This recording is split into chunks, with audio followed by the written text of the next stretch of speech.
ったんだけども、今日本当に来てこんなに歓迎していただいて、またすぐ来たいなと思います。Sabi po ni Takashi, ありがとうございました。 maraming salamat daw po. Yung 20 years, napakahaba po talaga nung panahon na yon. Sana daw po mas talagang minadali namin yung pagpunta dito. Tuwan-tuwa po siya dun sa napakamainit yung pagtanggap sa amin.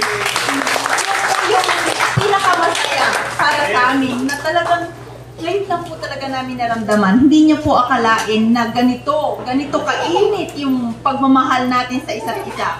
Yung pagmamahal po na ito ay talagang walang kapalit. Walang kapalit na hindi niya naramdaman kahit man lang kailan. Talagang hindi siya makapaniwala sa ating pagsasama. At ito po ay isishare niya pag-uwi namin sa Japan. At sana daw po talaga, ito na yung start namin na sana medyo makauwi kami ng... Yay! Maraming salamat daw po. At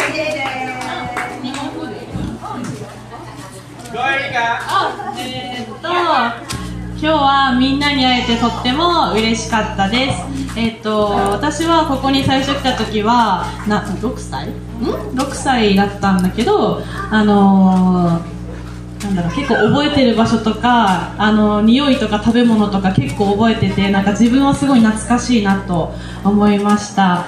次は自分の彼氏を連れてまた遊びに行きたいと思います。ありがとうございました。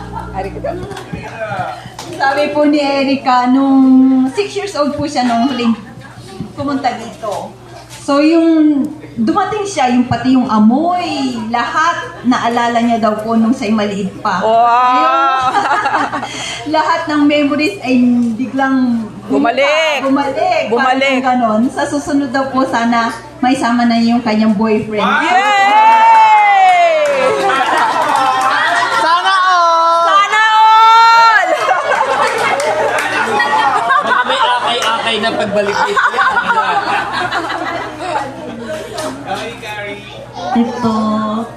短い時間だったんですけど、みんなとたくさんジェスチャーとかでも話せて、すごく本当に感動したし、フィリピンが大好きです。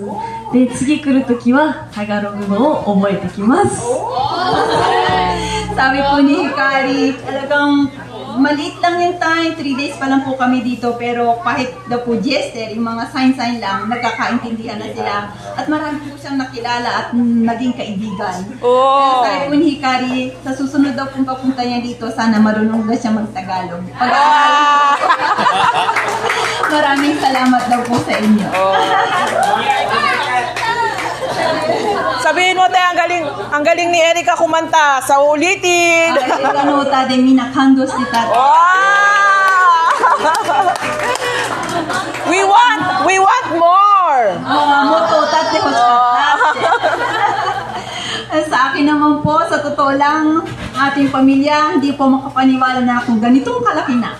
Nagsimula po tayo doon sa bahay ni Dada. Kami yung pipisan, talagang yearly yung ating reunion. Talagang lagi ko po yung namimiss. Inaabangan ko po kayo palagi sa Messenger, kahit po nasaan. Kaya po ako ay kumukuha ng leave pag January 1. Kasi gusto ko pong abangan yung ating reunion talaga, kahit man lamang sa Messenger. At talagang pinagmamalaki ko po kayo palagi sa aking mga katrabaho, sa aking mga kaibigan.